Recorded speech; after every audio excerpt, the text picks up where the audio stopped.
Saludos, Robin, ¿cómo vamos? Hola, Pedro.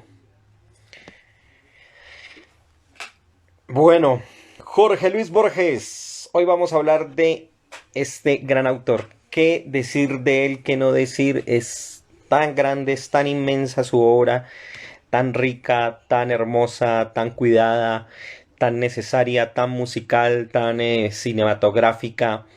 Jorge Luis Borges, no hay forma de agradecerle tanta información. Yo también, mi Pilis. Hola, Pilis, ¿cómo vamos? También te quiero muchísimo, te amo, tú lo sabes. Y qué bueno que estés aquí acompañándome en esta noche de Pablo y sus mundos, que vamos a hablar de Jorge Luis Borges. Bueno, mm, es un tema que a mí personalmente no solo por el hecho de que me apasione, como todos los que he hablado aquí que me apasionan muchísimo, sino por el hecho de todo lo que me evoca Jorge Luis Borges. Para mí no es solo el hecho de ser algo universal, el hecho de tener una forma de escritura particular que me llevó, que me impulsó a mí personalmente al ensayo, a la poesía, a entender la necesidad de un prólogo, de escribir poemas en prosa, y en fin, de hacer una cantidad de cosas y de maravillarme en el lenguaje. Y por supuesto, aunque nunca lo haya conocido en vida, yo cuando él muere en 1986 estaría muy pequeñín y muchos años después lo descubriría de una manera mágica, interesante, que ya les narraré. Pero todo lo que se le debe a Borges es inmenso, como autor, como escritor, como persona, por la nobleza que él siempre tuvo. Hola, Caro, ¿cómo vamos? Un saludo inmenso, Carito. Un abrazo grande. Y entonces, Borges, ¿por dónde empezar? Es lo más complicado y es a la vez lo más fascinante, porque por eso le llamé y puse el título El bibliotecario del tiempo.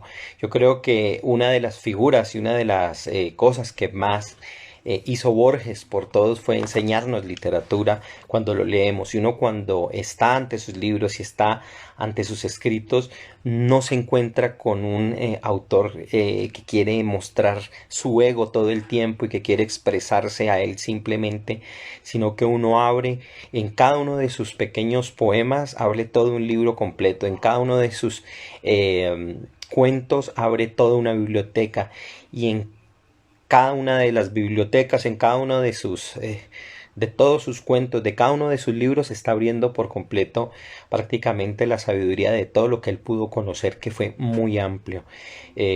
Jorge Luis Borges sabía inglés, sabía español, sabía alemán, no aprendió otro, sabía francés, no aprendió otros idiomas porque no le creo que no le quedó tiempo, y su ceguera relativamente prematura pues le impidió el aprendizaje de muchas otras cosas. Sabía islandés, entre otras cosas, ¿no? Un gran conocedor de la literatura islandesa. Bueno, ¿cómo iniciar? Iniciaré por algo precisamente que escribí yo en mi libro de Seis surcos hechos en el tiempo, y uno de los poemas que hice fue precisamente sobre Borges, y no le llamé tanto a Borges sino Borges simplemente, porque no es un asunto de dedicación, sino que es un asunto de el peso que él tiene en la literatura, y principalmente, por supuesto, como yo lo veo como parte de los héroes literarios que tengo, no solo yo, sino miles de personas en el mundo que han aprendido, lo han leído y reconocen la forma en que él puede combinar una gran cantidad de temas que a todos nos gustan: la muerte, la eternidad, la metaficción, la memoria, las bibliotecas, los animales. Él le dedicó muchos poemas a los tigres, a los lobos. Uno de mis temas favoritos, también lo trajan mucho, es los sueños, ya los laberintos, todo lo que tiene que ver con la mitología. Borges, cuando uno se agarra a ver, trata sobre los militares, trata sobre la literatura misma, sobre el tango. Uno no entiende por dónde podemos hablar de él desde cualquier cosa. Por eso tantos libros se han escrito de él y tantas cosas se han dicho en torno a su obra, que uno podría encontrar casi que o hacerse una biblioteca entera solo de volúmenes dedicados a Borges. Bueno, yo aquí humildemente hice alguna vez en el año del 2001, exactamente el 16 de mayo, un poema que voy a empezar para leerlo, y que me parece que para mí por lo menos concentra en buena medida aquello que yo quise expresar y aún sigo sintiendo. Por supuesto es mucho más, pero aquí lo concentro todo lo que siento en calidad de pensador, en calidad de intelectual, en calidad de escritor, en calidad de ser humano, todo lo que pienso por Borges, de Borges. Dice así, Borges: modesto en la gloria permitida al hombre, descifró en el tiempo los benignos libros y la fama de otros. Tomó su nombre para justificar algunos signos que fueron exaltados en las lentas figuras del perdido Simurg y del tigre que es ceniza, hechos para el laberinto, el universo y la brisa anunciada por los siglos. Con armaduras de un fiel antepasado formó su sombra de escritor nocturno y dejó su huella en los versos para un lector que no se asombra de comprender que tras esa gris penumbra que en vida fueron sus ojos está aquella biblioteca de Dios que como un sol lo alumbra. Ahí brevemente lo hice a través de una de las formas del poema que él más utilizó, que es el soneto. El soneto, para quien no lo sepa, es una forma en que el poema se estructura utilizando dos cuartetos y dos tercetos que pueden llevar una rima que puede, no podría explicarlo ahorita aquí, pero el caso es que llevan una rima que puede variar de acuerdo a cómo uno le integre. Puede ir al principio rimando una parte, después se escalona en un tercer verso, en un segundo se pone otra rima que va a responderse en un cuarto verso y así hasta que se acaben esa estructura, se agote. Pero bueno, Borges entonces es tan rico que como no sabría cómo empezarlo. Por eso lo llamé el bibliotecario del tiempo, porque cuando uno lee la obra de Borges en realidad, más que leerlo a él en sí mismo, salvo en algunos apuntes y algunas cosas, uno encuentra que en realidad él siempre está hablando del universo y para él el universo no es menos una calle en Argentina, no es menos las memorias que tuvo, no es menos las condecoraciones y los triunfos que tuvieron sus antepasados, como tampoco la vida de un indígena o el recuerdo y la memoria de una persona que tal vez existiera y que él se imagina y fabula.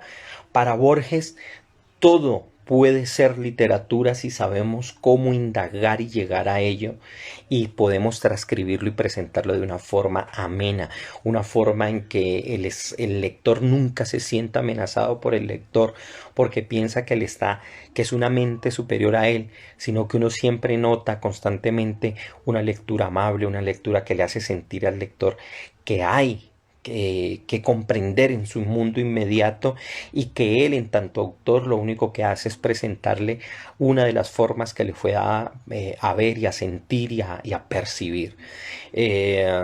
Entonces Borges tiene tanto para darnos. Bueno, y tú, Caro, que dices, sí, Argentina, tú que conociste, estuviste bien, bueno, y todas las calles en Palermo, por ejemplo, que fue donde él vivió, que en ese entonces, en 1800 o a finales a principios del siglo XIX, perdón, a principios del siglo XX, era uno de los barrios alejados era un barrio periférico y que ya con el tiempo, pues por supuesto va quedando en una de las partes de la ciudad que podríamos considerar como más central o por lo menos parte de los barrios clásicos.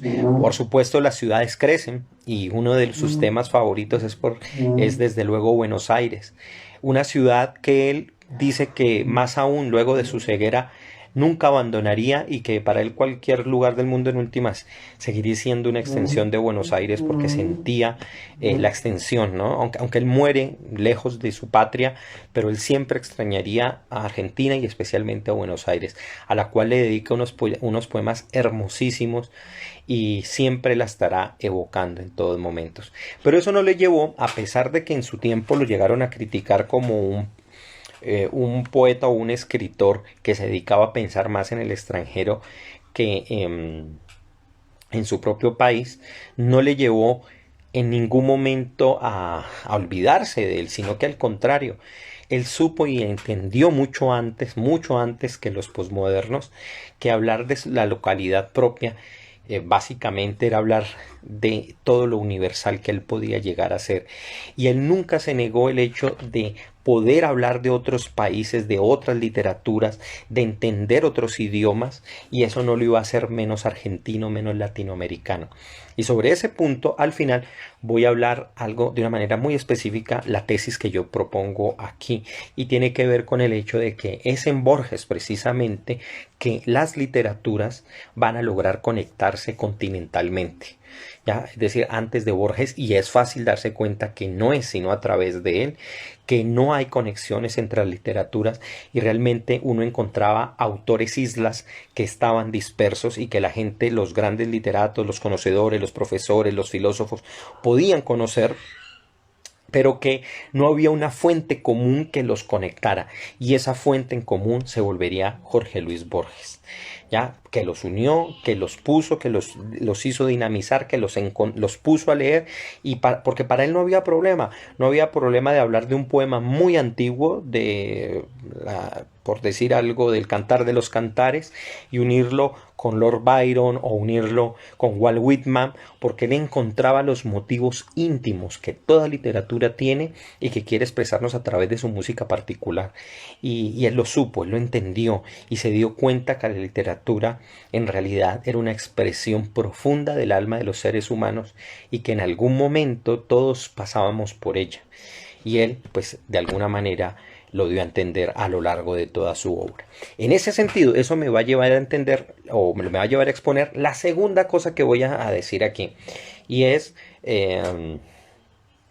que Borges, en realidad, más que un escritor de literatura, es, en últimas, un filósofo que hace literatura, porque en últimas todo su obra, cuando uno la ve y la revisa con detenimiento, se da cuenta que es una proposición metafísica que él continuaría, digamos, exponiendo a lo largo de muchas formas y de muchos sistemas de escritura, a través de muchos géneros, porque para él eso era lo más importante, no era fijarse, utilizar los géneros, pero no volverse un escritor para un género determinado, como si tuviera que encasillarse dentro de ello.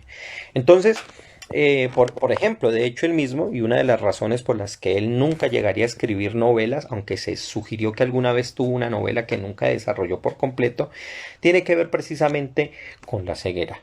Ya, porque no le daba tiempo, y yo creo que desde Borges desde que lo leí, le tengo cierta tirria a las novelas, porque cuando yo veo grandes volúmenes de libros, me parece que hay veces es un poco grosero con digamos, con los lectores, dedicarle tanto tiempo a una misma cosa.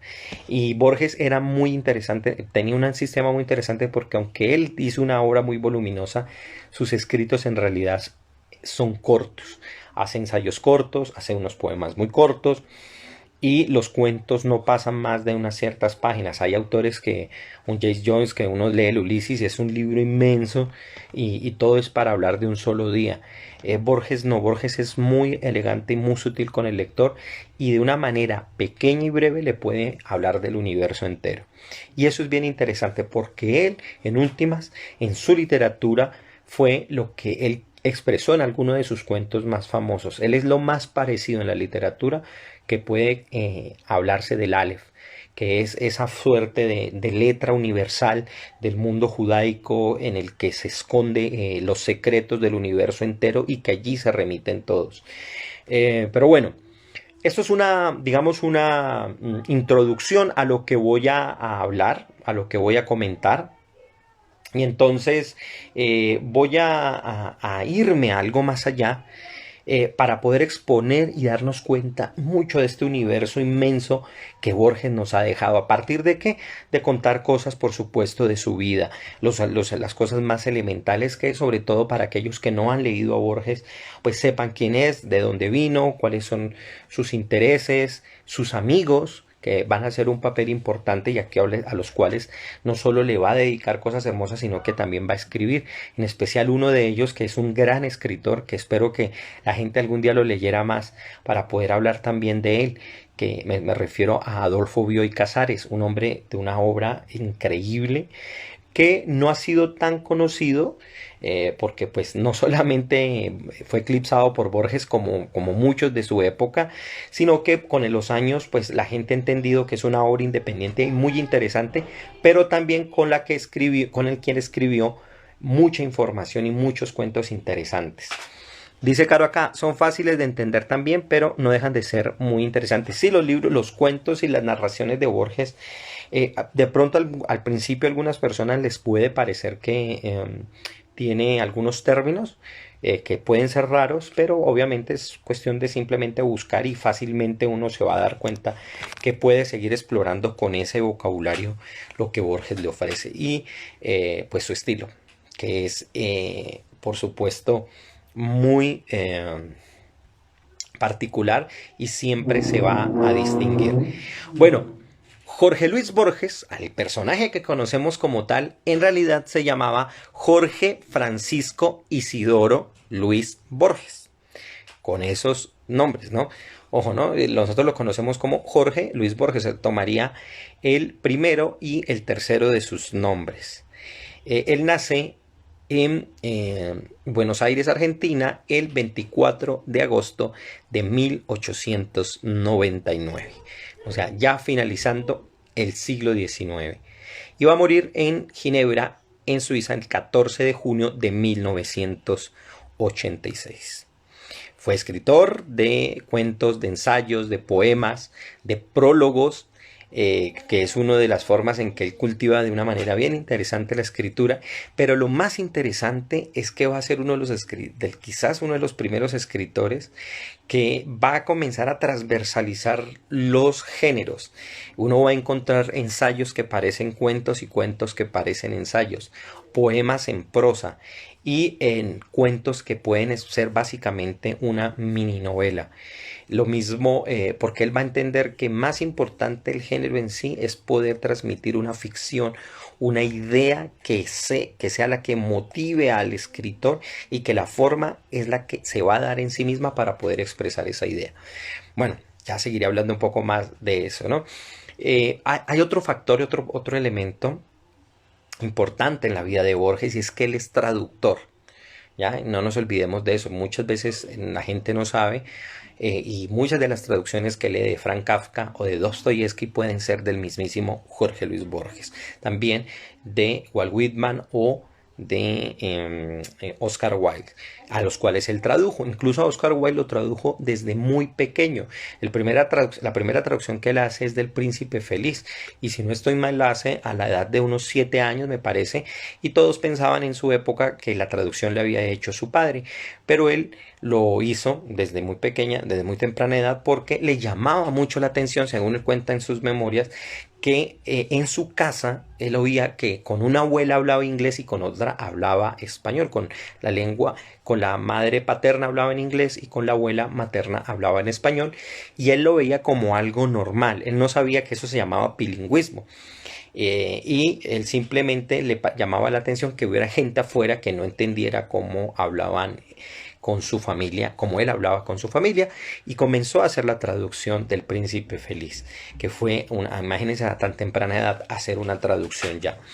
El caso es que Borges pues va a ser el autor, digamos, quizás más emblemático, no solo de la Argentina, que tiene grandes escritores, grandes músicos. A Argentina cuánto no le vemos en términos culturales los latinoamericanos, porque ha cosechado personalidades en todo momento y en toda época de un nivel altísimo, en las letras, en la música, en la poesía en general, en las artes. Borges, por supuesto, es quizás uno de los más representativos, si no el más representativo de este país. Tan es así, y aquí es donde yo quiero mostrarles, yo voy a hablar desde dónde voy a hablar, que a mí, igual que lo hice con Vallejo, ¿no? Voy a hablarlo, aquí no está todo, por supuesto, desde las obras completas que yo tengo aquí de Jorge Luis Borges y que tengo el gusto, y algunos tal vez pensarán la osadía de hacer entender que me la he leído toda, porque le tengo un amor profundo al autor. Y por supuesto, esta edición la sacó el grupo editorial Planeta, creo que fue en el 2006 me parece, y en 4 tomos. y fue patrocinada por la República Argentina junto con, en conmemoración pues al natalicio de Borges. Creo que fue en el 2009 precisamente. Y también tengo, ahí están lo que él consideró, atención, su obra canónica. Pero ojo, en realidad no es completa por varias cosas. Una de ellas es porque hay libros que no fueron publicados, especialmente los primeros libros, como por ejemplo Los naipes del Taur, que fue un libro inicial cuando él estaba en Europa, en Suiza, que vivió por primera vez allá con su familia, cuando tuvieron que irse por causa de que su padre estaba enfermo, no podía ver bien. Ojo con ese dato porque esa es parte de la enfermedad que le va a heredar el hijo, y él se fue a hacer un tratamiento allá, y mientras estuvo en Suiza pues escribió una serie de poemas que estuvieron muy inspirados por la onda del momento para los jóvenes. No está su obra completa porque esos libros no se publicaron como tal, y él nunca quiso que se publicaran y que se dejaran como tal. Otro de los libros es, me parece que se llama Baile Rojo, me parece que se llama así, que es un libro que no tenía digamos, una suerte de asociación ideológica con el comunismo de entonces, que no tiene nada que ver con el comunismo en la actualidad, y que más bien era una visión romántica que se tenía en ese momento con el movimiento de los bolcheviques.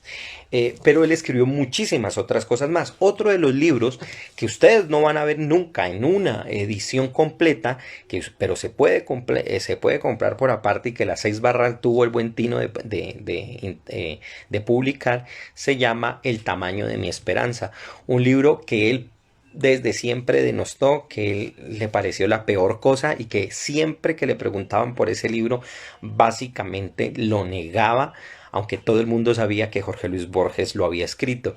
Y es un libro que él, por supuesto, lo olvida por completo, porque contiene unos primeros ensayos que están llenos de muchísimos elementos barrocos, de muchísimos excesos que él va a depurar con los años, y que en su escritura va a ser pulido por completo.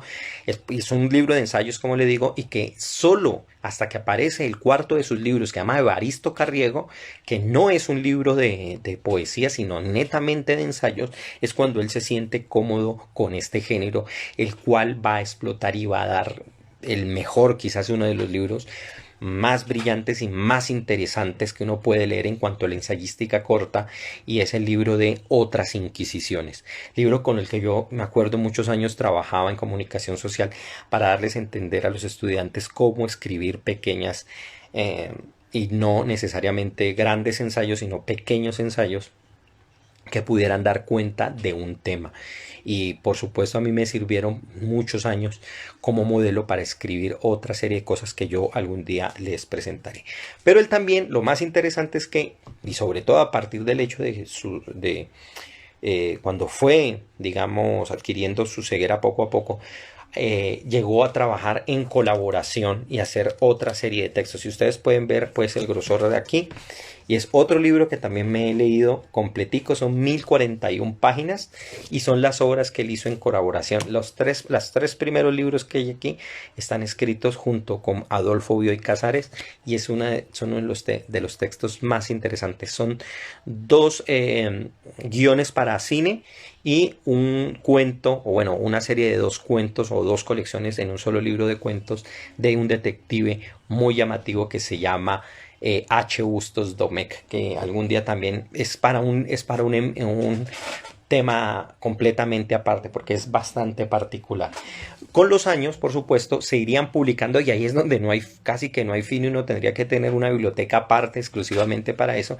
Se fueron publicando muchas de sus discursos, muchas de sus conferencias, que las universidades, cuando él iba a las miles de universidades que lo invitaron alrededor del mundo, recogieron sus enseñanzas, sus charlas, y las fueron editando. Un ejemplo de esos miles es esta, por ejemplo, Arte Poética, que es una serie de conferencias que él dio, y no se alcanzaron a incluir dentro de sus obras completas. Por supuesto, y hablando de Bioy Casares, uno de los libros, y sí no he tenido el gusto de leérmelo por completo, pero uno de los que me acompaña y que me ayuda a revisar constantemente qué es lo que hacía Borges en su día a día, fue este enorme libro de cerca de 2000 páginas, exactamente 1086 páginas, que se llama simplemente Borges, que es de Adolfo Bioy Casares, su gran amigo y el gran escritor también. Entonces, bueno, desde ahí les voy a hablar. Hay otra serie de libros, no los tengo aquí, el tamaño de mi esperanza también lo tengo, pero está guardado, no lo encontré y no lo alcancé a presentar para ahora. Pero bueno, ¿qué podemos, como he dicho desde el inicio, qué tanto no podemos decir de Borges si desde cualquier lado podríamos tomarlo para comenzar a desenredar esta madeja de intelectualidad, de sapiencia, de conocimiento, de todo lo que él nos dio, ¿no? Pero bueno, ¿qué hace un personaje como este formándose al principio del siglo XX con una cultura tan amplia, con un conocimiento tan interesante, en medio de una Latinoamérica que, no olvidemos, no tenía las condiciones que nosotros hoy tenemos y que podemos ver de algún modo mejor en cualquier otro lugar del mundo, ¿no? Y que en Latinoamérica, por supuesto, si aún en nuestra Latinoamérica en la actualidad hay lugares muy precarios donde el conocimiento es básicamente nulo en muchas áreas, uno encontrar personajes o familias, de hecho, como la de Borges, pues era algo bien particular. Y en efecto, Borges se inició y vivió en una familia que ya tenía antecedentes literarios y también tenía una familia que se había desarrollado en el mundo militar. Eso les permitió, por supuesto, tener cierta holgura y vivir digamos, de una manera más tranquila en términos monetarios, lo cual a él le ayudaría por muchísimo, sobre todo a partir de que su salud se viera bastante frágil, ¿no?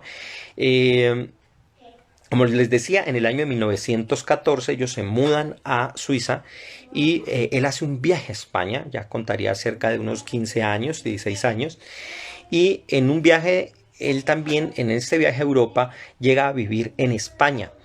Allí en esa España, en ese periodo, logra vivir bastantes años y va a codearse con los autores y los intelectuales del periodo que van a influir muchísimo en él.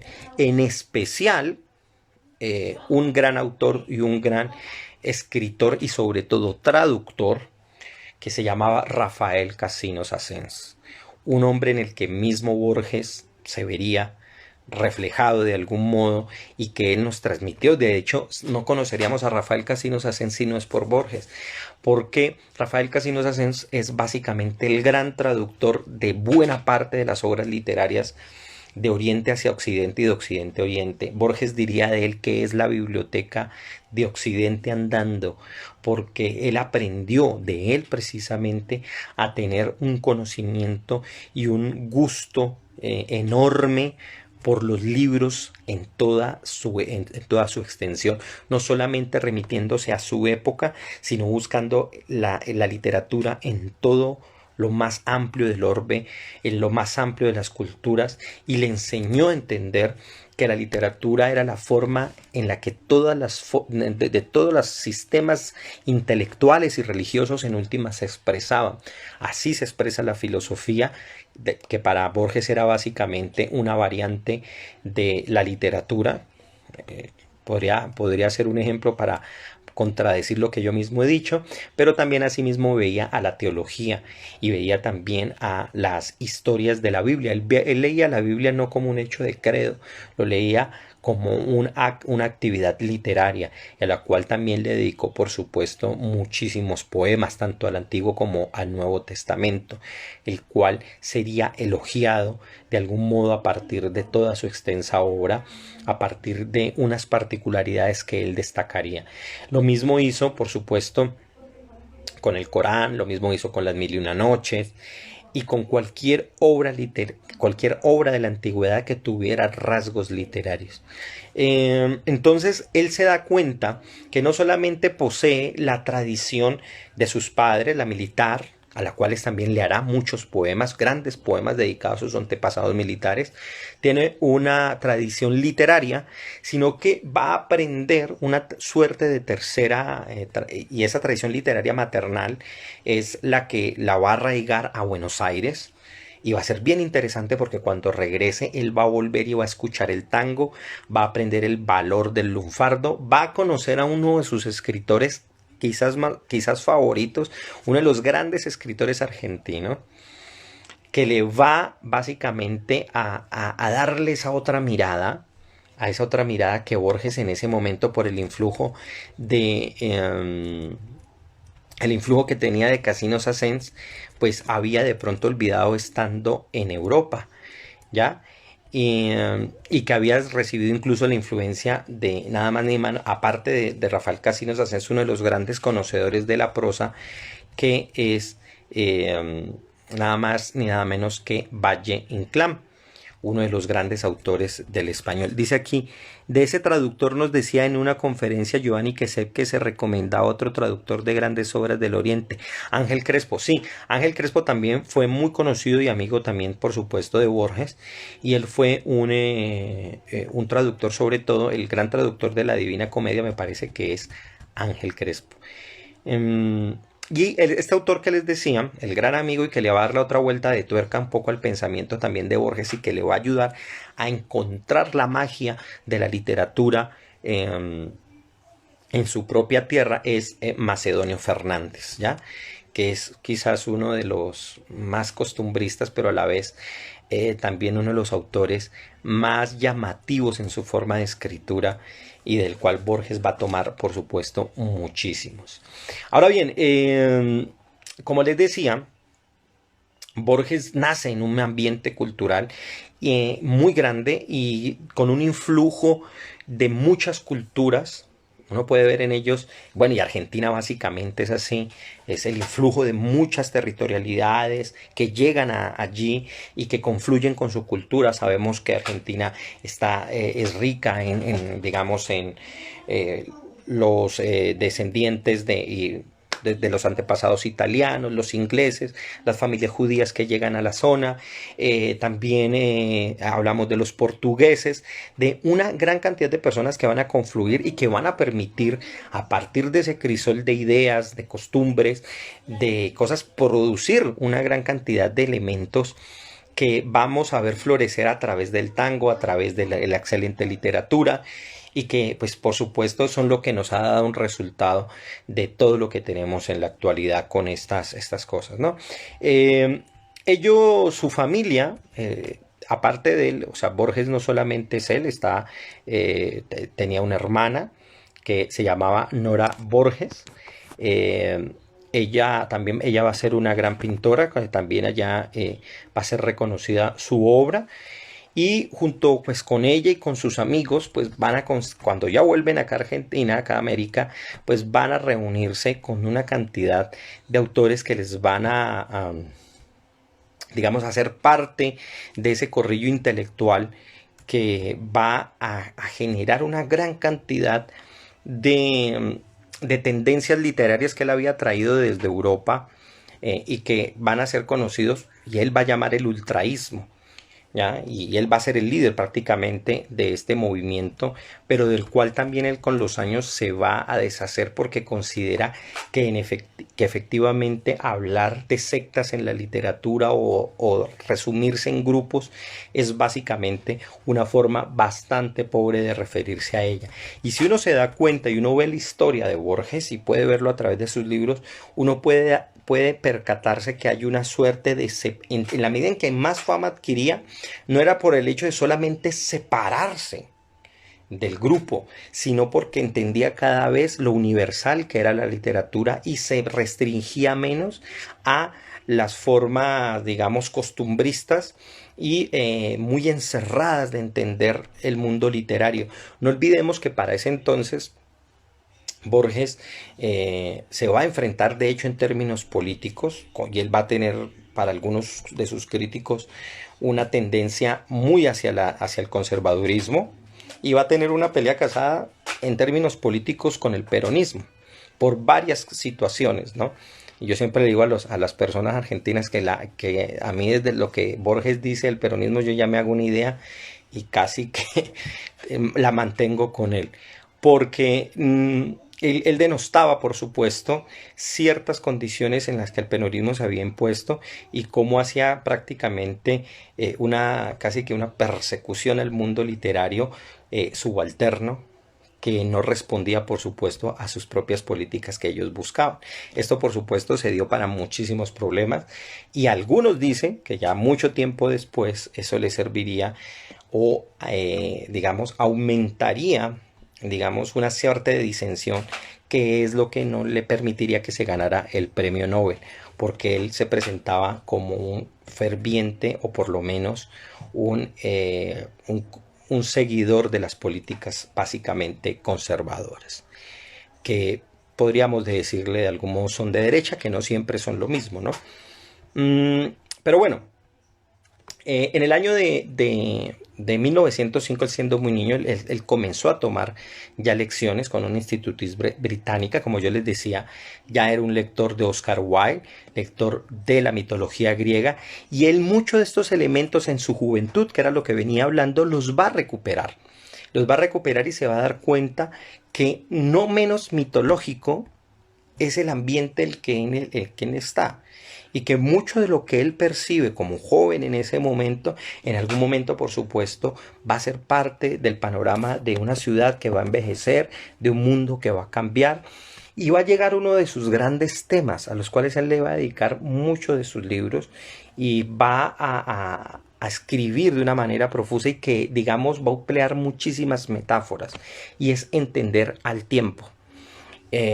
Quizás uno de los temas que más lo van a fascinar es este, porque él va a entender que en últimas cualquier cosa que nosotros hagamos va a quedar en el tiempo y es la memoria y a través de la memoria, la escritura, la que nos va a permitir rescatar esas situaciones.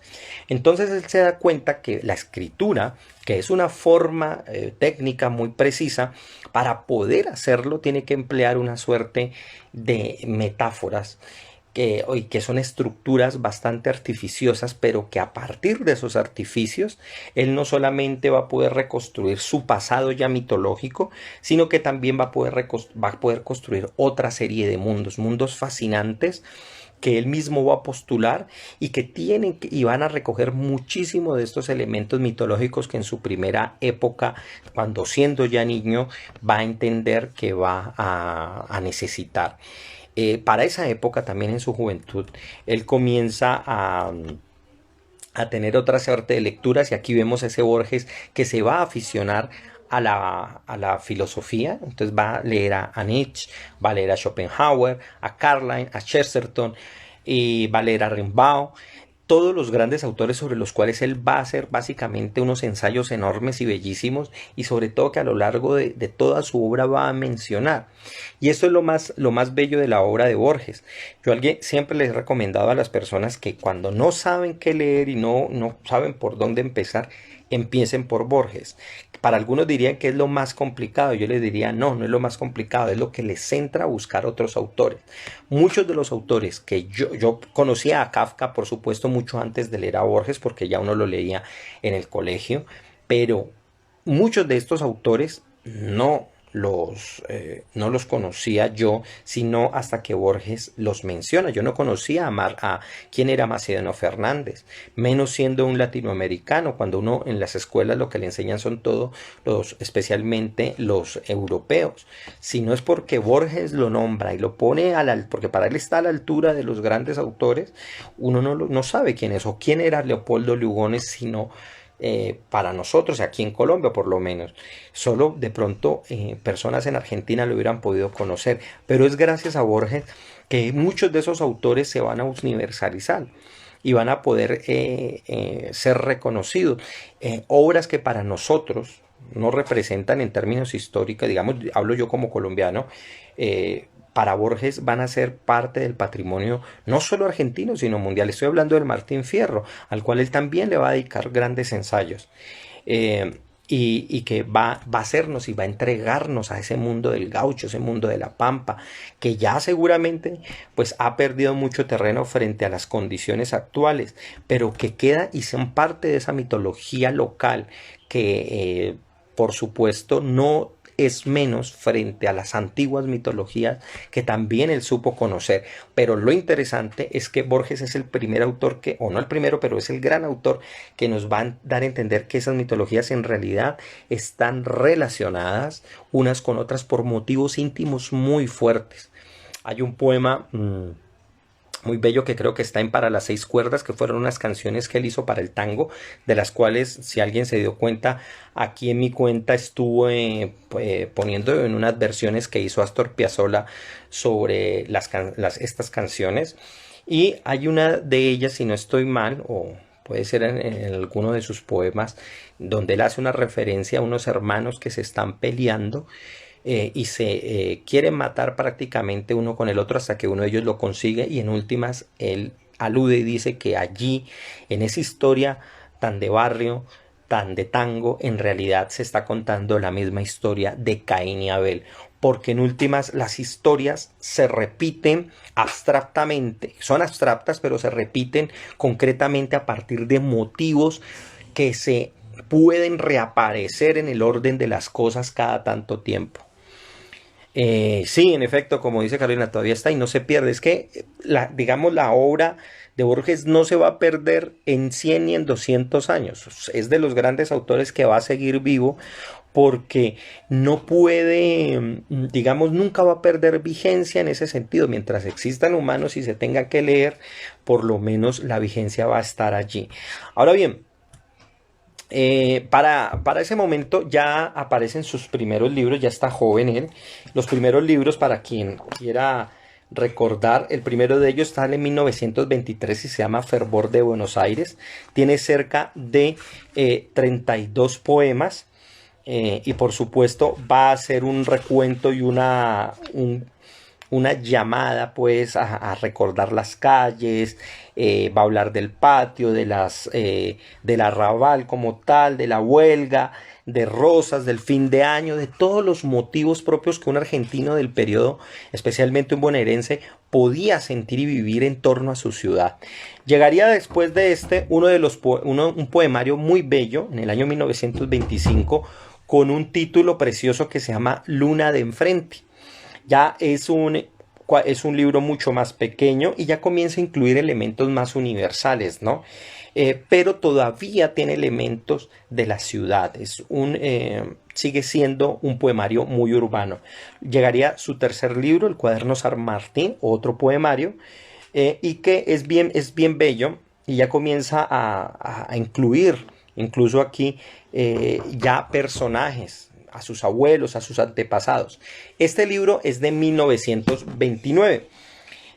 El cuarto libro, que ya lo mencioné, lo escribiría en 1930, que es el texto Evaristo Carriego, ¿ya? En este texto, que ya es netamente este texto es netamente ensayístico, está dedicado única y exclusivamente a temas muy interesantes en los que él ya va a incluir los elementos metafísicos que quiere explorar a través del ensayo. Por supuesto, la poesía no lo permite de una manera amplia, o por lo menos de la manera que él quiere, y lo va a hacer aquí en Evaristo Carriego, pero aún así sigue teniendo el tono muy argentino. Ya viene en 1932 un libro bellísimo llamado Discusión, y todavía aquí va a incluir muchos elementos propios, pero ya va a hablar de autores. Va a dedicarle ensayos a Walt Whitman, va a dedicarles a Paul Groussac, va a hablar de temas específicos de la literatura, como la duración, como la postulación de la realidad.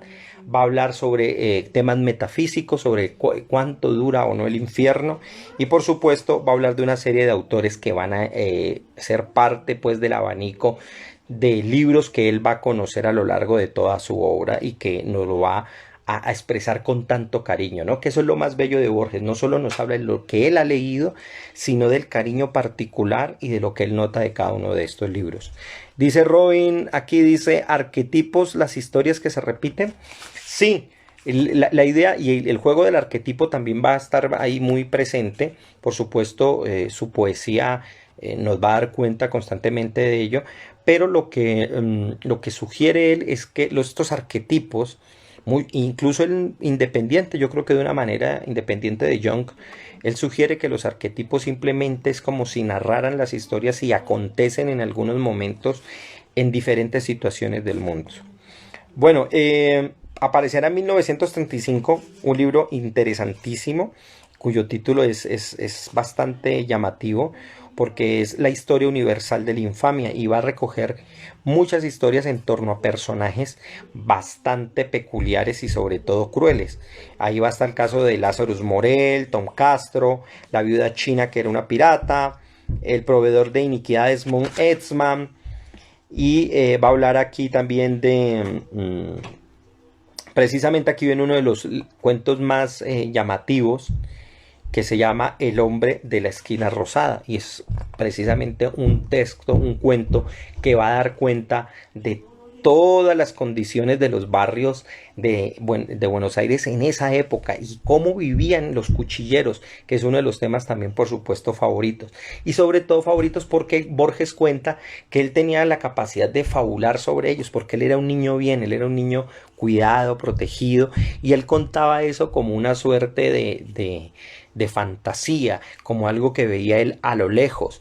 Él no estaba muy imbuido en ese tipo de mundo, pero se daba cuenta por sus amigos o por otras personas de las situaciones en que veía, y él se daba cuenta que estas cosas que eran tan atroces y que ocurrían en el día a día en Buenos Aires en realidad se repetían o habían acontecido en el pasado a partir de otra serie de historias que nosotros ya habíamos fabulado con los siglos.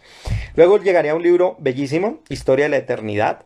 Ese es un libro que recomiendo mucho para todos aquellos que quieren aprender literatura, y sobre todo porque va a concentrar en él uno de los elementos más importantes para el arte de escribir tal como él lo piensa. Ese libro se llama Historia de la Eternidad y está escrito en 1936. Aquí va a hablar de la Skenigar, que es una figura de la poesía islandesa. Nos va a hablar de la metáfora.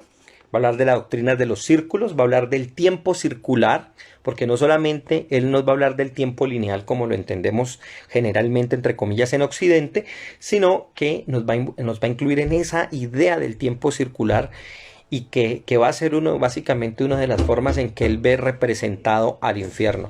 Va a hablar sobre las traducciones de las Mil y una Noche. Y va a hacer una serie también, por supuesto, de anotaciones en cuanto a otra serie de temas. Llegaría acá, luego de esto, el libro que lo va a catapultar más en términos de la narrativa. Y que a mí, personalmente, fue el que me abrió, porque yo llegué precisamente por este libro a Borges, y ya les contaré brevemente por qué, pero es el libro que va a catapultarlo a nivel internacional como un gran escritor, y que lo va a configurar en términos no solamente de la Argentina, como en los libros anteriores, sino que ya en Latinoamérica va a ser reconocido y va a catapultarlo incluso más allá. Aunque sobre todo este último vendría con el siguiente libro, que es el más famoso de él.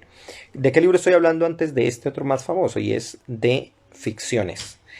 Este libro tiene un subtítulo, bueno, se presentó en algún momento también como La muerte y la brújula. Ficciones es de 1944 y aquí va a contener uno de los cuentos más famosos dentro de su obra. Cuentos como Tron Ukvaror Vistertius, donde la figura de la biblioteca, pero sobre todo de una secta que intenta dominar el mundo, está allí presente, y que impone de algún modo a partir de la enciclopedia de una enciclopedia lo que se puede entender del mundo, y que de algún modo es una burla o es una forma de exponer a los ilustrados que al exponer o al generar una enciclopedia quisieron crear o recrear un mundo por completo para unas personas que no pensaban así. Va a aparecer cuentos, como uno de los más maravillosos que hay, que es Pierre Menard, autor del Quijote, que es uno de los textos quizás más llamativos de la literatura, porque aparentemente es un ensayo, pero en realidad es un cuento.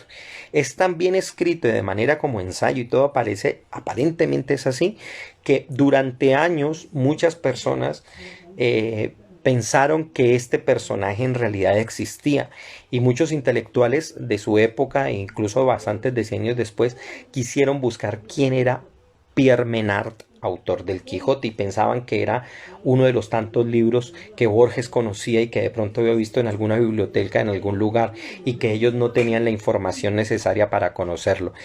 Y Pierre Menard, ¿qué hace? Lo que hace es él postula la idea de un autor que quiere llegar a escribir el Quijote sin copiar el Quijote, pero tiene que ser un resultado tal cual que este individuo logre escribir el Quijote. ¿Ya? Y se supone que dentro de su empresa, Borges, yo estoy haciendo un spoiler aquí total al que lo ha leído, al que no lo ha leído, pero se supone que esta persona lo logra y logra escribir el Quijote. Y lo más interesante es que Borges explica cómo dos pasajes que son exactamente idénticos en términos de lo sintáctico, en realidad no son el mismo pasaje, porque uno lo escribió Cervantes y otro lo escribió Pierre Menard. Y por supuesto, ya que cada uno es de una época distinta, de unas condiciones distintas, claramente uno se da cuenta que no pueden ser lo mismo ni significar lo mismo, porque ya el tiempo y las condiciones han cambiado, y por más que se parezcan, no es en ningún momento un estilo ni es una copia. Llegaría El jardín de los senderos que se bifurcan, La lotería de Babel, Las ruinas circulares, vuelve el asunto del tiempo circular, La biblioteca de Babel, que es quizás uno de los textos más representativos de él y que me llevó a darle ese nombre a Borges, a este tema, el bibliotecario del tiempo, porque él, pues por supuesto, se imaginaba, dice, al paraíso como una biblioteca. Este libro, Ficciones, luego se reimprimió en el mismo año con otra parte a la que él le llamó Artificios, y también contiene otro de los textos más llamativos y más conocidos. Uno de ellos, el de este hombre que recordaba absolutamente todo, que se llama Funes el Memorioso. ¿Ya? Este hombre que podía recordar cada aspecto de la vida, y que esto era básicamente un tormento para este pobre. Veramos textos como La secta del Fénix, Las tres versiones de Judas, La muerte del traidor y del héroe. Este libro de las tres versiones de Judas es bien llamativo, porque muchos años antes de que se encontrara el Evangelio perdido de Judas, que es un evangelio gnóstico, Borges ya menciona, y él lo conocía por los estudiosos de las herejías, los heresiólogos de la Iglesia Católica. Él ya conocía la herejía que decía que Judas en realidad era el redentor del mundo cristiano y no propiamente Jesús. Y Judas lo era porque se supone era el que había entregado a Jesús. Entonces él menciona ya esto muchos años antes de que la National Geographic descubriera el texto el libro de Judas, o el Evangelio perdido de Judas, que bueno, ya no estaba perdido, ¿no? Por supuesto, aquí me menciona también Bastidas, me dice El jardín de los senderos que se bifurcan. Este libro es un texto bellísimo, un cuento en el que simplemente, bueno, no simplemente, pero se nos expone en medio de algo que acontece en la Segunda Guerra Mundial, y cómo un hombre tiene que dar una información, no les cuento mucho más, pero llega a un jardín de senderos que se bifurcan, y es un jardín que, si no se sabe ir, es básicamente un laberinto propiamente infinito, pero el secreto detrás de ese jardín es un libro que va a encontrar en la casa a la que pertenece ese jardín. No les cuento más para que lo lean, pero muchos de los lectores de ese entonces, estamos hablando de 1944, les llamó la atención este libro, porque básicamente de manera literaria casi que se está adelantando a lo que nosotros conocemos hoy como los mundos posibles o los universos paralelos, que es por supuesto uno de los grandes cuentos. Llegaría el año de 1949 y vendría el más famoso de sus textos, el más famoso de los libros de cuentos de él, por el cual es reconocido en muchas partes del mundo. Y este es el libro que en verdad lo va a catapultar en términos internacionales de manera completa y ya ratificada, y es el Aleph de 1949. Ahí van a estar cuentos como el Inmortal, que es contando la historia de cómo, la desgraciada historia de cómo vive un inmortal. Va a tener un texto bellísimo que yo le recomiendo mucho a la gente que siempre vive pensando en sus enemigos y que vive polarizándose a partir de elementos tanto políticos, religiosos, que considere muy bien a los enemigos, pero que lea este cuento llamado Los Teólogos, para que se dé cuenta muchas veces que terminamos siendo junto con nuestros enemigos. Uno de los textos más bellos de carácter trágico y policial, que es el de Emma Suns. Bueno, va a estar La Casa de Asterión, La Otra Muerte, En Busca de Averroes, que es otro de los textos que parece un ensayo, pero es un cuento, y el bello y hermoso texto llamado El Zahir, que es la contraparte de Funes el Memorioso, porque es la historia de un hombre que solo puede recordar una sola cosa.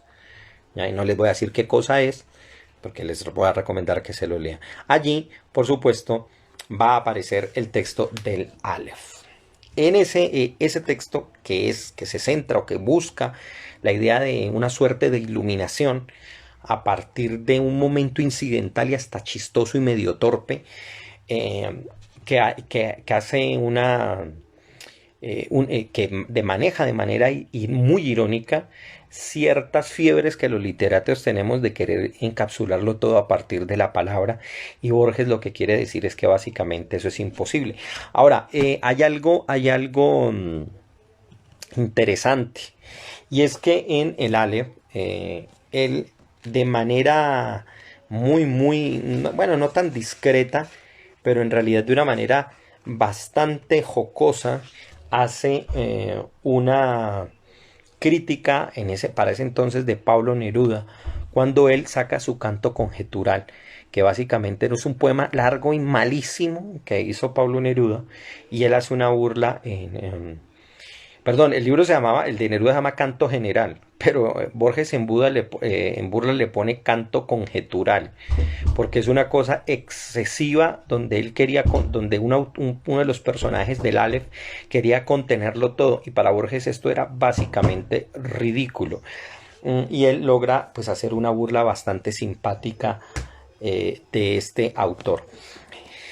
El segundo tomo, que quizás es de los que vamos a hablar aquí porque es los que contienen parte de la obra más famosa de él, contiene otra serie de libros, y aquí vendría este que yo les mencioné al principio, que es un libro de 1952 que es llamado Otras Inquisiciones. Pero bueno, antes de continuar con eso, antes de continuar con este segundo tomo y contar un poco qué es lo que contiene, yo quisiera contarles un poquitico cómo fue que me encontré yo con Borges, el asunto es muy chévere porque todo se lo debo en buena medida a una enfermedad que me llevó a no prestar servicio militar cuando aquí yo ya iba para el servicio militar fijo, y ya estaba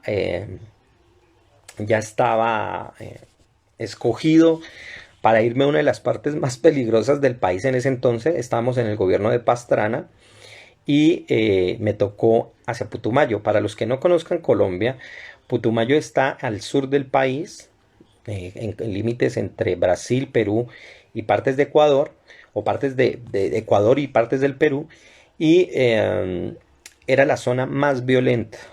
Resulta que me enfermé gravemente, y eso permitió que no me fuera al ejército, y no fue una cosa así milagrosa, porque salió así, me hicieron un examen y estaba bastante enfermo, y me mandaron a convalecer pues hacer cerca de un mes.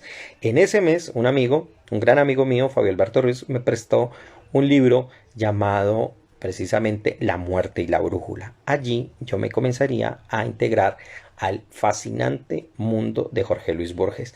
Y ya voy a contar porque se me van a acabar los segundos, y voy a ir en la segunda parte a seguir hablando de él y cómo me integré yo a él, a este libro, a esta literatura, y básicamente me cambió la forma de escribir. Ya ven, hongo, segunda parte. Vuelvan, ¿no?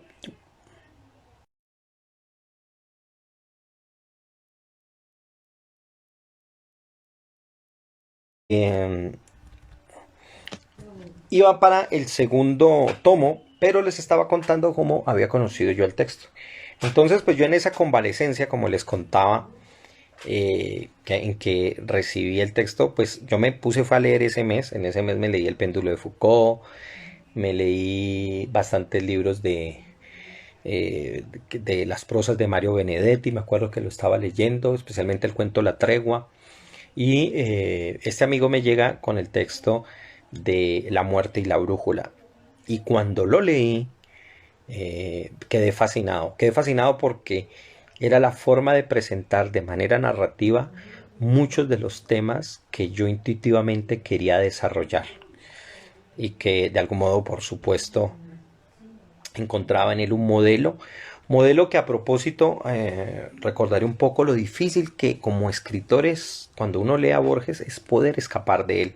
Yo varias veces lo he contado aquí y yo siento que a veces Borges es como un agujero negro en el que es muy difícil escapar una vez atrapado. Y si se escapa es realmente siendo totalmente transformado por él. Entonces, ¿qué pasó? Que lo leí y quise seguir leyendo más de él y averiguar más de él y buscar más y más y más. Entonces, por supuesto, busqué todas las ediciones posibles, las que pudiera adquirir en su momento, y todo lo tenía de manera dispersa, ¿no? Cuando llegué a la universidad incluso, y por ahí todavía las tengo, llegué a sacar copias completas de la literatura de Borges en revistas que habían salido en Latinoamérica, revistas de literatura, porque quería, incluso de algún modo todavía espero escribir algo en torno a él. Pero es muchísima la información, como ya les digo. Pero como les digo, cambió mi forma de ver la literatura porque todavía tenía una suerte de ideas bastante, no solo románticas, sino que bastante quedadas en términos lexicográficos, en términos temáticos, y no sabía hasta ese momento cómo vehicular de manera adecuada algunas de las intuiciones que yo pensaba en términos personales desarrollar. Sobre todo porque aunque si bien había desarrollado estando en el colegio algunos ensayos, pues estos eran torpes, no tenían una fluidez y no desarrollaba muy bien los temas. Ensayos que algún día también espero puliditos, al menos en algún momento publicar, pero me parecen bastante graciosos. Aquí llegaría, como les digo yo, en el segundo tomo, que es el que más desarrollaremos algunos de los temas que están aquí.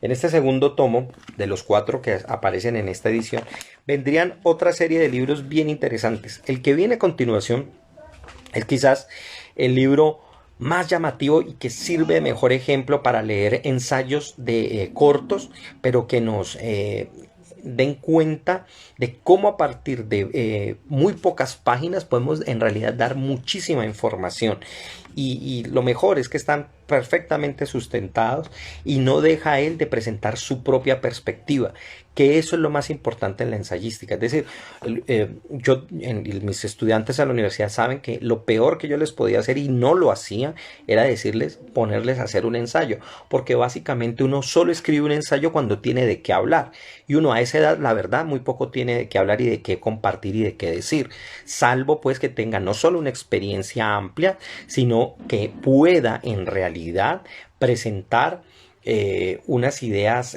adecuadas, y sobre todo presentar su propia posición. Hola Marta, ¿cómo vamos? Un abrazote, mi Martis. Entonces llega aquí Borges con Otras Inquisiciones de 1952, y aquí él va a exponer textos bellísimos, ¿no? La muralla y los libros, que habla del gran emperador chino, cómo manda quemar libros, pero también manda construir una muralla, la gran muralla china, por supuesto. El texto de la esfera de Pascal, que nos habla de un Dios que está en todo lado, pero que no tiene un centro específico. El tiempo y John Donne. El sueño de Carlyle, las flores de Carlyle, las magias parciales del Quijote, un texto bellísimo llamado El Viatanatos, que es sobre un ensayo de John Donne en torno al suicidio y a la sugestiva idea o la llamativa idea de pensar de que Jesucristo en realidad se suicidó. Kafka y los precursores, El ruiseñor de Keats, en general una gran cantidad de textos en torno a la literatura, a temas metafísicos, que concentran mucho de ese conocimiento que él tenía como autor de estos libros y que sintetiza de una manera maravillosa. Y lo interesante es que no solamente Borges presenta a esos autores que para muchas personas podían ser desconocidos, sino que en realidad Borges hace algo más. Y es que uno ya comienza a leer a esos autores desde Borges. Y esto es un caso particular en el que el predecesor en realidad configura al antecesor, no como suele ser de manera lineal, donde digamos nuestros antepasados nos van a dar la razón a nosotros, sino que en realidad el presente es el que configura el pasado y lo presenta de una manera particular y desde ahí lo leemos.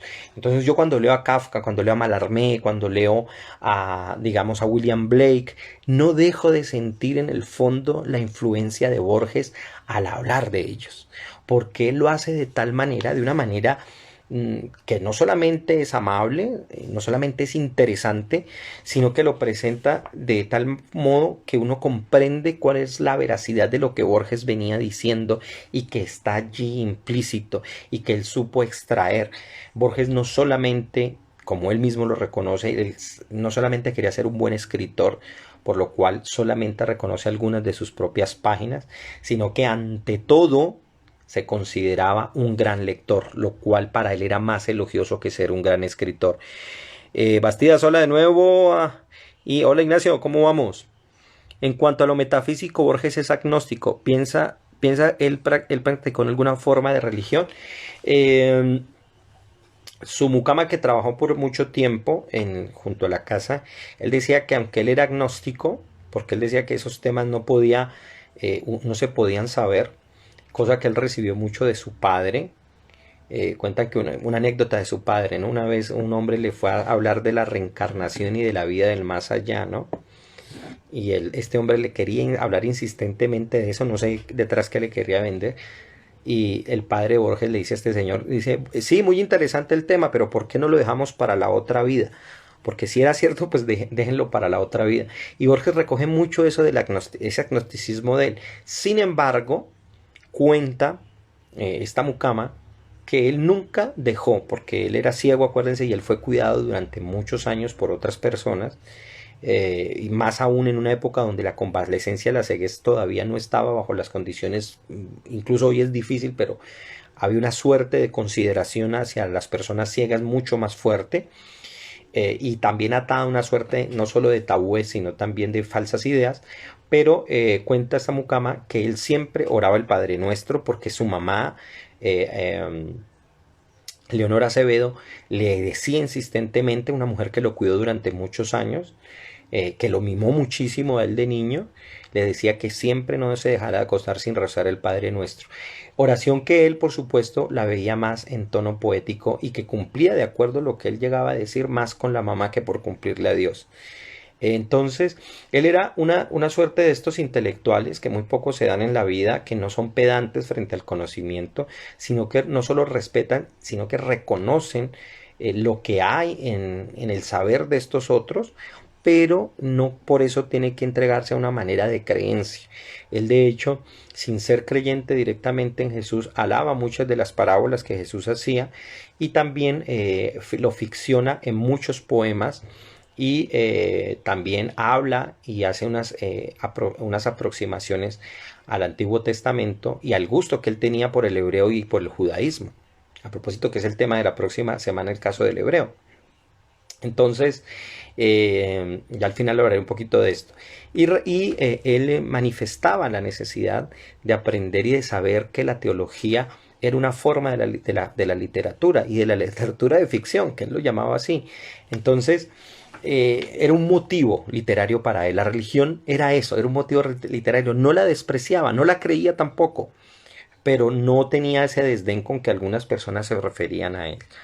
Bueno, después llegaría un libro de poemas y de poemas en prosa, un libro bellísimo llamado El Hacedor, que dedica a Leopoldo Lugones, uno de los grandes, digamos, representantes de los escritores argentinos anteriores a Borges, bibliotecario él, un conocedor de la literatura, especialmente la costumbrista en Argentina.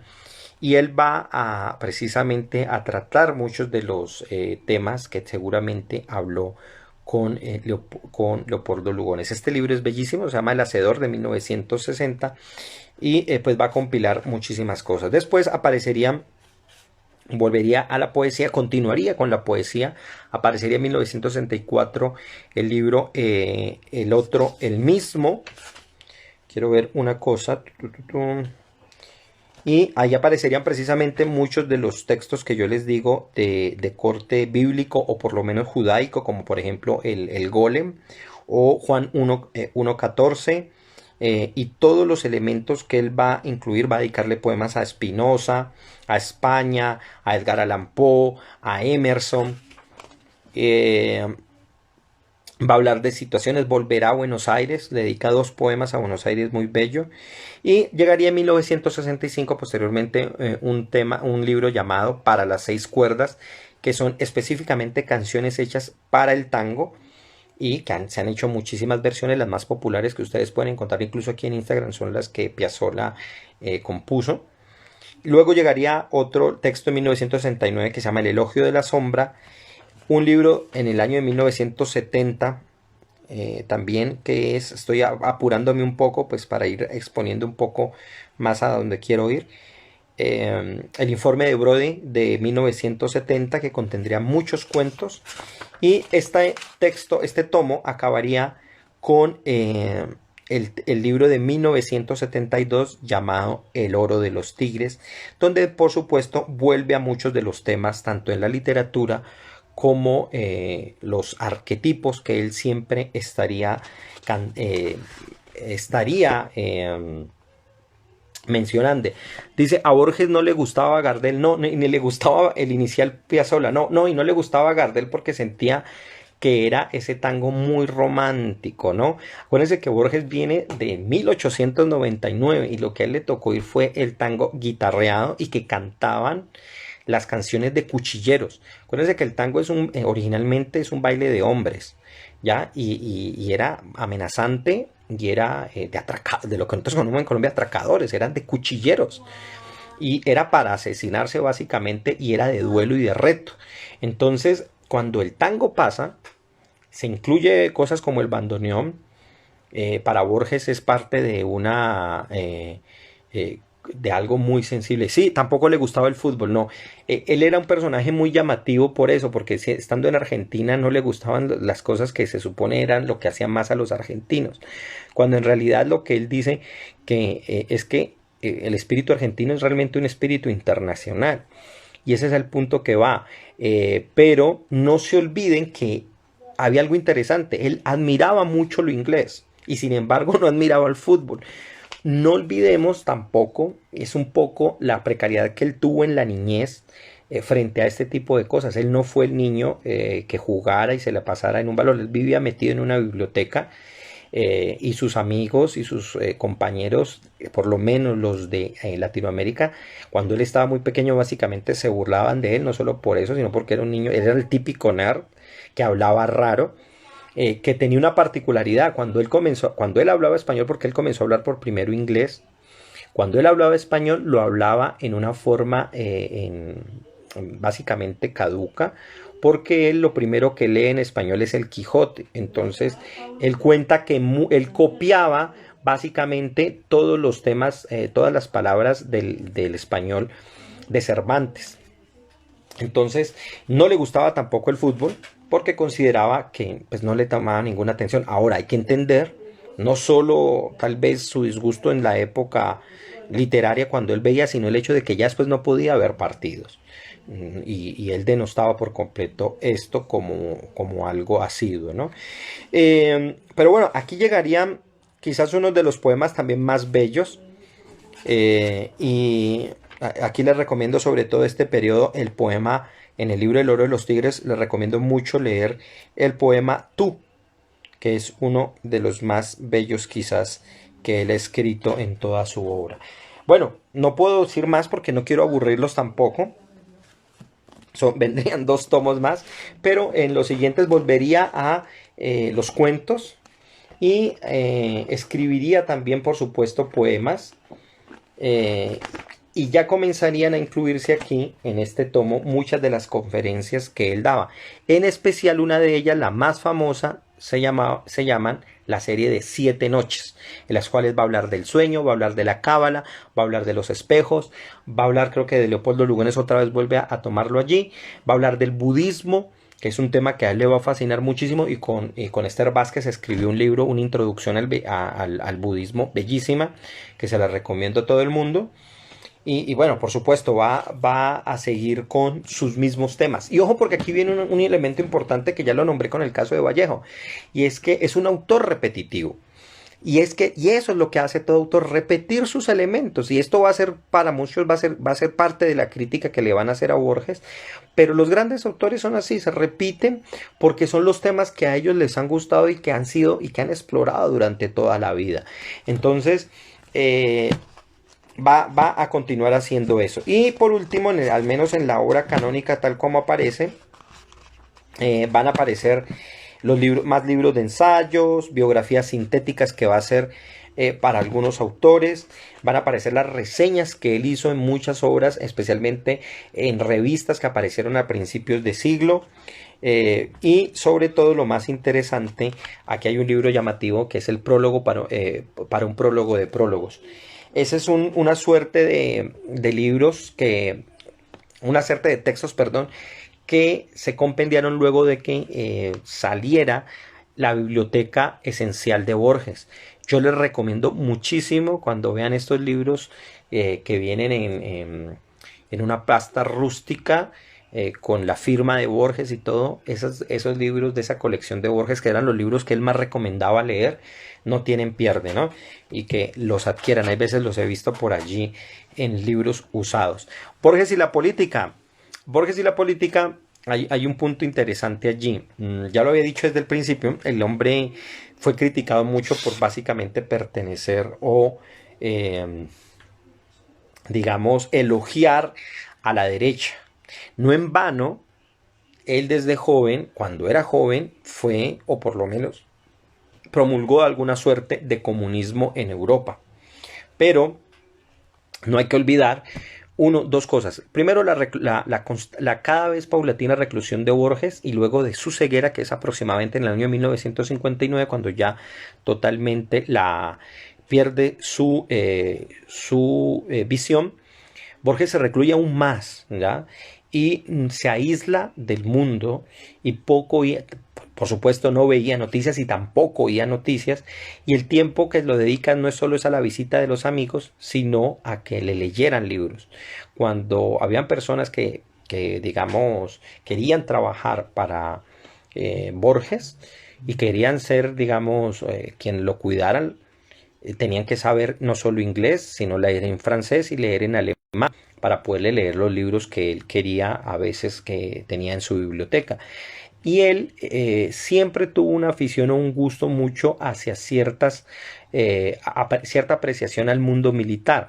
Ahora, acordémonos que es el mundo militar del siglo XIX, de sus antepasados, y que fueron aquellos que generaron una idea de la patria, tema que a propósito él va constantemente a trabajar, sobre todo en un cuento llamado Los Conjurados, porque él le llamaba mucho la atención que un grupo de personas se reunieran a pensar toda una sociedad, y a proyectar todo un mundo, y a proyectar toda una suerte de ideas que iban a imponer sobre otros. Entonces, la figura del militar no es la del militar que nosotros conocemos en la actualidad, que no es el militar que les va a tocar a los argentinos con Videla entre los años 70, de lo cual pues va a haber muchos problemas. Borges nunca se va a dar cuenta de todo lo que está aconteciendo, porque él no vivía muy pendiente. De hecho, lo que critican de él fue que una vez recibiera a Pinochet, pero él contaba después que él ni tenía idea en realidad qué había hecho, qué no había hecho Pinochet. Y entonces nunca estuvo por enterado, y parece ser, según cuentan, que a pesar de los 30 años en que él estuvo nominado al premio Nobel, esta fue una de las cosas que causaron que nunca se lo otorgaran, dicen unos. Vaya a saber si es cierto. El caso es que tampoco es la gran cosa, porque los grandes autores no han tenido el Nobel, ¿no? Vea el caso allí de Franz Kafka, y de muchos otros autores que también se lo han ganado y que básicamente son unos desconocidos. Entonces, pues fue algo que en últimas no le mató, por supuesto, a nadie le hubiera molestado ganarse el Nobel, pero no era en últimas lo que él buscaba. Y por lo tanto en la política era algo que él no se metía. Él decía que él simplemente pertenecía al Partido Conservador porque le parecía que de todos los partidos era el que menos fanatismo provocaba, pero que en realidad él vivía tan interesado en la política que nunca había vivido tan interesado en la política y que lo último que realmente le llamó la atención era la caída del Imperio Otomano. O sea que pónganle lo que a él le interesaba frente a eso. Entonces, Borges, bueno, yo quiero ir, podría seguir hablando toda la noche de él, pero yo quiero centrarme en varias cosas, en tres cosas al menos, no varias, en tres cosas. La primera, que era la que yo les había dicho, y es pensar en Borges como realmente el autor que permitió y anunció de algún modo la conexión de todas las literaturas a partir de verse él, de pensarse él como una suerte de bibliotecario, ¿ya? Como una suerte, y eso es tan así que no en vano el personaje malévolo, que es malévolo en el nombre de la rosa, que crea Humberto Eco, es en honor a Jorge Luis Borges, se llama George de Burgos, George de Burgos, el Jorge de Burgos, que no es otra cosa que un recuerdo de Jorge Luis Borges, que era un monje ciego que controla todo para que Guillermo de Baskerville no encuentre ese manuscrito donde Aristóteles hablaba de la risa. Ese Jorge de Burgos que manipula toda la biblioteca es un recuerdo de Jorge Luis Borges, que aquí Eco lo pone en todo lo contrario a lo que era Jorge Luis Borges, que no es un hombre malo ni quería controlar las cosas a partir del conocimiento, pero en lo que sí nos quiere recordar Eco es que Borges tenía ese control y esa idea del mundo literario gracias a esa capacidad de conexión y a ese, digamos, a esas ganas de no querer pertenecer directamente a nada ni casarse con una teoría literaria, sino que entendía que en realidad la literatura era algo transversal al pensamiento humano y que tenía sus formas y sus, digamos, esquemas de pensamiento, pero que podía ir más allá a la hora de tejer sus cuentos, de generar su literatura, que en realidad estaba hablando de algo mucho más profundo de lo que pasa en cada una de las personas. Entonces, Borges fue, y por eso lo digo, el bibliotecario del tiempo, porque él recoge muy buena parte de la literatura. Uno si uno se agarra a ver, tal vez hay muy pocos libros que Borges, de los grandes antiguos de la literatura, que no menciona, aunque de algún modo los refiere. Yo no encuentro en él, por ejemplo, a los Mahapuranas de la India, pero en algún modo él los menciona con el Bhagavad Gita. O sea, intuye que existe esa literatura. No está Viaje al Oeste, porque tal vez en Europa ni en América era tan conocido para ese entonces, aunque fue una obra popular de China del siglo XV. Pero se intuye que hay muchísimas otras cosas y tuvo unos grandes precursores sobre los cuales él se paró y pudo entender que en realidad la literatura no se esconde en una escuela única, sino que transita por el ser humano y que nos pertenece a todos.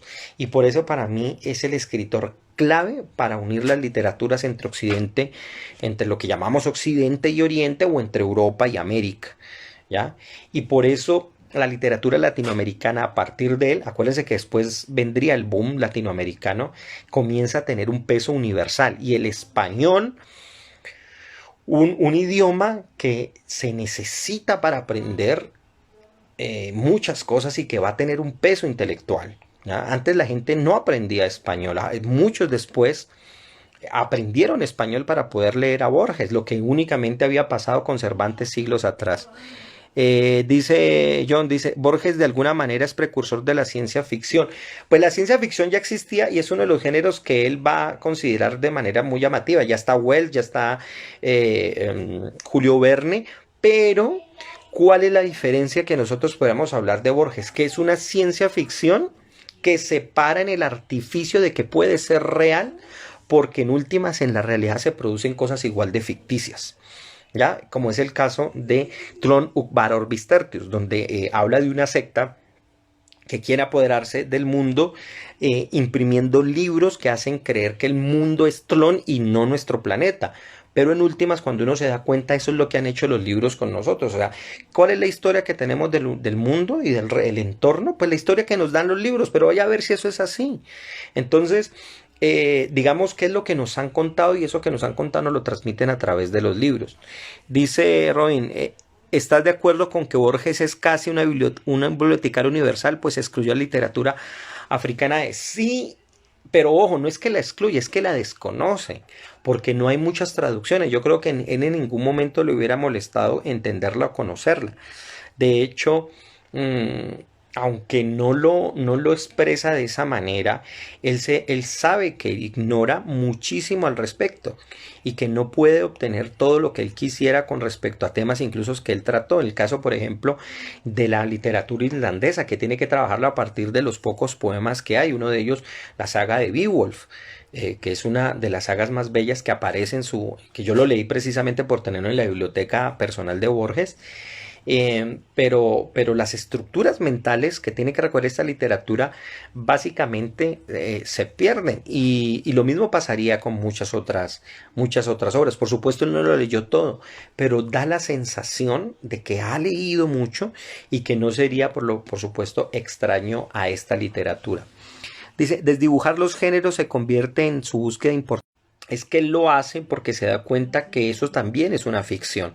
Es decir, los géneros es el cuento que se han echado los mismos literarios para encasillar a la literatura. ¿Ya? Y por eso él transgrede de una manera muy elegante los géneros sin ser vulgar ni ser pretencioso con ello. Entonces Borges lo hace de una manera magnífica y engaña al lector y no le enseña a distinguir, hay veces, entre la ficción y la realidad. Tanto sus cuentos, uno podría llegar a pensar, de algún modo sucedieron. Cuentos que además la mayoría de ellos son hechos de la manera más noble que uno puede escribir algo, y es en primera persona. Y por supuesto, dar cuenta de ensayos que, si bien porque ya conocemos a los autores, sabemos que es real, en última nos están expresando una ficción. ¿Ya? Y eso lo podemos ver en una cantidad de ensayos y de textos que él nos presenta. Bueno, el segundo elemento que quería hablar, luego de decir que Borges es realmente el autor que logra generar, es una suerte de pivote que concentra en él todas las otras literaturas, es recordar que Borges en realidad es más un filósofo en sí que un literato. ¿Ya? Y ojo con esto, porque lo puedo decir de una manera muy sencilla y que puede sonar al principio chocante, pero en realidad, si uno se da cuenta, tanto en la forma como en ciertos temas, escritores mejores que Borges hay, muchísimos, pero no tienen la particularidad de Borges. Eso es como en la música, hay pianistas mejor que fulanito de tal, o guitarristas mejor que tal otro, pero en últimas él tiene una particularidad que no la tienen los otros, por mejores que sean. Mejor puede ser un Kafka, mejor puede ser el mismo Adolfo Bioy Casares, que tiene unos cuentos estupendos y brillantes y unas novelas totalmente preciosas, que son joyas de la literatura, las obras de Bioy Casares, no, género que, como les dije, no exploró Borges por cuestión de extensión y lo que tenía que ver en cuanto a su ceguera. Él prefería los textos cortos. Pero Borges en sí, su preocupación no es en sí la literatura, o sea, la literatura es el sistema que él emplea para hablar de su filosofía. Por eso digo que en realidad Borges es más filósofo que literato. Ya, porque en últimas él tiene una creencia, una idea sobre la realidad, y esta realidad va a ser permeada por ideas que lo van a cruzar a él, especialmente un sentimiento muy personal que lo va a alcanzar tanto en las calles de Buenos Aires como en Ginebra, en Suiza, y es el sentimiento de que hay una ficción detrás de todo esto, y que la literatura lo único que hace es ficcionar la ficción de la realidad, pero que en últimas no tenemos una forma certera de poder aprender de esto y que aún, por supuesto, por eso les va a servir muchísimo de elemento a los posmodernos, aunque por supuesto ellos van a desdibujar a muchas de las cosas que Borges pretende, pero les va a servir para emplear y darse cuenta que las ficcionalidades y las narrativas en realidad construyen nuestro mundo, y en parte eso tiene razón. Lo que pasa es que un elemento que no se tiene en cuenta es la verificación. A Borges no le interesa la verificación en sí porque está dentro del mismo proceso de la ficción. Entonces ese va a ser una cosa que va a estar en todo tiempo, y lo que él va a emplear es una cantidad de elementos narrativos, teológicos, filosóficos, para entender ese motivo que es en el fondo la gran parte de su obra. Si ustedes recogen y ven los índices de las obras de él, ustedes se dan cuenta que él constantemente menciona lo mismo, pero está apuntando a entender el tiempo, a entender la muerte, a entender cómo se expresan y aparecen las cosas como fenómenos. Y la tercera cosa, ya para finalizar, es que en realidad Borges, como autor, tiene la virtud y también la fuerza de ser alguien que es difícil de dejar, pero que hay que aprender a dejar también. ¿Qué quiero decir con esto? Yo por años lo leí y salirse del influjo de su pensamiento es dificilísimo. Pero es difícil no porque toca hacerlo, porque hay que ser independiente de la forma de escribir de Borges, pero a la vez es difícil de hacerlo porque el autor en sus libros uno no lo lee, uno le toma cariño real. Es decir, cuando uno lee a Borges, en realidad aprecia al ser humano que era él y lo lee con su voz, pero con una voz que es entrañable, que uno quiere leer, y que ahorita que lo volví a ver no lo había leído hace años, que lo volví a leer para poder hablarles aquí, siento lo entrañable que fue este ser, y es como visitar a un abuelo para ir a preguntarle por cómo está su vida, por qué me puede enseñar, qué puede entender. Entonces es muy difícil dejarlo, pero hay que dejarlo. Es un autor que una vez comprendido y abordado, uno tiene que saber decirle adiós, no porque lo haya superado, que eso no creo que sea el caso, sino por el hecho de que uno tiene que aprender en términos de la literatura a encontrar su propio derrotero, y Borges es una persona que puede atrapar muchísimo y puede hacer que los autores no avancen. Entonces eso hace que incluso mucho antes de morir, cuando Borges, en varias entrevistas que él le hacían, hay gente que llegaba a decir cosas tan drásticas, que decían que si Borges se moría, moría la literatura. Y él decía, no, no puede ser así. O sea, sería muy triste para la literatura eso. Y él, no en vano, llegaba a escribir cosas, decir, no, es que mis libros y mi literatura en realidad son inferiores frente a otras grandes cosas, y si acaso 2 o 3 páginas mías son las que valen la pena.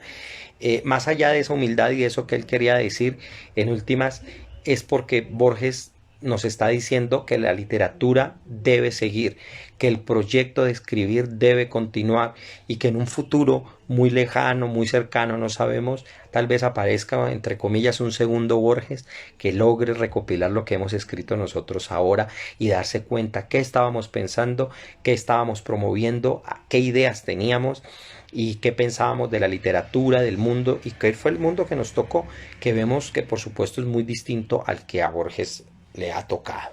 Yo me siento particularmente en calidad de escritor como alguien que está en el tránsito entre capturar o entender el mundo que nos dejaron mis padres y mis abuelos, y poder darle a entender a las nuevas generaciones el valor que eso tiene, pero también la sabiduría que se necesita para poder aceptar lo novedoso, para poder aceptar aquello que se precipita sobre nosotros, con modernidad, con tecnología, con cantidad de elementos que nos pueden superar en un momento, pero que la literatura en realidad siempre va a estar allí, porque la literatura, la verdadera, es el alma en la palabra expresando todo su poder de conciencia.